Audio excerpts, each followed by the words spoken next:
ప్రభువు నామమున అందరికీ శుభోదయం.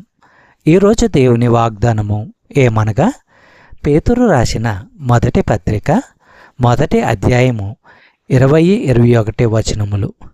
ఆయన జగత్తు పునాది వేయబడక మునిపే నియమింపబడిను గాని తన్ను మృతులలో నుండి లేపి తనకు మహిమనిచ్చిన దేవుని ఎడల తన ద్వారా విశ్వాసులైన మీ నిమిత్తము కడవరి కాలములయందు ఆయన ప్రత్యక్షపరచబడెను.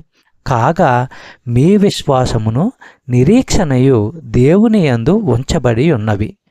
సహోదరి సహోదరులారా, దేవుడు లోకాన్ని చేయక మునుపు, మానవాళి పాపంలో పడక మునుపు మానవుడి రక్షణార్థము దేవుడొక ఏర్పాటు చేశాడు. ఆ ఏర్పాటు కేంద్రము క్రీస్తే. హెబ్రీయులకు రాసిన పత్రిక 9వ అధ్యాయము 26వ వచనము మనము పరిశీలించినట్లయితే, అట్లైన ఎడల జగత్తు పునాది వేయబడినది మొదలుకొని ఆయన అనేక పర్యాయములు శ్రమపడవలసి వచ్చును. అయితే ఆయన యుగముల సమాప్తి యందు తన్ను తానే బలిగా అర్పించుకొనుట వలన పాప నివారణ చేయుటకై ఒక్కసారి ప్రత్యక్షపరచబడెను.